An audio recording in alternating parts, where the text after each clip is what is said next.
कि नेपाल ने 100 रुपए का करेंसी नोट जारी किया और उसमें वो मैप जिसमें 3 भारतीय क्षेत्रों को उसने अपना बताया। ये 3 क्षेत्र बहुत पहले भी चर्चा में आ चुके हैं। लिम्पिधुरा की बात हम करते हैं, कालापानी की, लिपुलेख की हम बात करते आए हैं। हर जगह हमको ऐसा लगता है कि हम विदेश नीति में फेल मारते जा रहे हैं क्या? चाइना अरुणाचल प्रदेश पे बोल दे रहा है। उधर की तरफ से म्यांमार के अंदर से घुस करके लोग नॉर्थ ईस्ट के अंदर परेशानी खड़ी कर दे रहे हैं। श्रीलंका के साथ में हमारा कच्चा तीवू आइलैंड को लेकर विवाद चल रहा है। बांग्लादेश के साथ वहां पे घुसे आए जो शरणार्थी हैं उनका विवाद चल रहा है। नेपाल के साथ अब सीमा विवाद चल रहा है। मैं भारत के इतिहास पर आपको सीधा लेकर चलता हूँ। देश पर जब तक अंग्रेजों का शासन था, हमारे देश को कभी इस बात की जरूरत ही नहीं लगी कि बॉर्डर्स होते क्या हैं। ब्रिटिशर्स ने कह दिया कि ये बॉर्डर है तो वही बॉर्डर है, हम वो मान लिया करते। तो भारत ने इन तमाम देशों के साथ में एक ट्रॉमा बॉन्डिंग की हुई थी। भाई जैसे भारत के साथ पाकिस्तान की अगर हम बात करें तो भारत पाकिस्तान का विभाजन हुआ, दोनों खूब झगड़े, लेकिन दोनों में ब्रिटिशर शासन करते थे। तो हमारे मन में एक भावना थी कि चलो ये खुद के लिए एक देश बना ले गए। उस समय के देश निर्माताओं की थॉट ये थी, लेकिन फिर भी ये अंग्रेजों से नफरत तो करेंगे। चाइना पर भी अंग्रेजों का शासन था, हम पर भी शासन था, और अंग्रेज जब गए यहां से तो हमें लगा कि अब हम सब खुशहाल रहेंगे। बस वो तू मेरा भाई है वाली जो फीलिंग है ना, उसने हमें बहुत नुकसान पहुंचाया। देखो, पाकिस्तान को हम अपना बच्चा मानते हुए कि चलो भाई हमसे निकला है, कोई बात नहीं।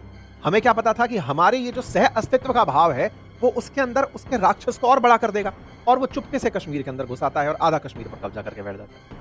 थोड़ा समय बीतता है, हम चाइना के साथ ये फीलिंग लेकर चलते हैं कि नहीं साहब, चाइना तो हिंदी चीनी भाई भाई हैं, दोनों में ही इतनी आबादी है, इतनी गरीबी है, इतनी सारी दिक्कतें हैं, हम दोनों साथ उठेंगे, एक दूसरे के खिलाफ कुछ नहीं बोलेंगे। भारत तो अब हमारे ऊपर अत्यधिक विश्वास करता है, और विश्वास है तो तोड़ने के लिए होता है, चलो तोड़ देते हैं। आया और हमारे ऊपर हमला कर दिया, हमारा एक हिस्सा दबाकर वो बैठ गया जो अक्साई चीन के नाम से जाना जाता है। आप समझ रहे हैं? मतलब हम उनसे बदले में कुछ भी उम्मीद ना रखें, बस भारत मदद करता रहे, यही हमारा बड़ा होने का दायित्व निभाने जैसा है।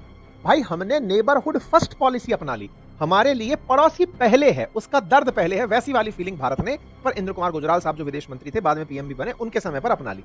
ये था भारत का एक लिखित बयान, जिसको कह सकते हैं विदेश नीति में हम ये ध्यान रखते थे कि पड़ोसियों के मामले में देने का काम हमें करना है। अब हमने वहां इंफ्रास्ट्रक्चर निर्माण में बीआरओ को खूब सारे ऑपरेशंस दिए हुए हैं, बॉर्डर रोड ऑर्गेनाइजेशंस को, सड़कें बनाओ, पुल बनाओ, यहां पर पूरी तारबंदी करो, और G20 जैसी बैठक हो रही है, हम अपने लोगों को उठाकर ले जाते हैं और अरुणाचल प्रदेश में बैठक करा देते हैं कि लो, चाइना को मिर्ची लगे तो लगने, तो हमें मतलब नहीं है हिंदी चीनी भाई भाई से। हमने तो सीधा ले जाकर के अरुणाचल प्रदेश में G20 की मीटिंग करा दी कि दुनिया वालों देख लो अरुणाचल प्रदेश इंडिया में, क्योंकि G20 इंडिया में हो रहा है। हम श्रीनगर में ले जाकर G20 की बैठक करा दे रहे हैं, लो करा दी। तो कुल मिलाकर के भारत अपना स्टेटमेंट देता है, यानी कि भारत तय करता है कि हम लोग इंडिया फर्स्ट मानते हैं, दिक्कतें तुम्हें होंगी, हमें इससे कोई दिक्कत नहीं। कि ये सब भारत के खिलाफ लोग बयान क्यों दे रहे हैं, क्यों इनके अंदर इतना साहस आ रहा है? असल में इनका वो जो दाना बटता था यहां से, वो बंद हो गया है।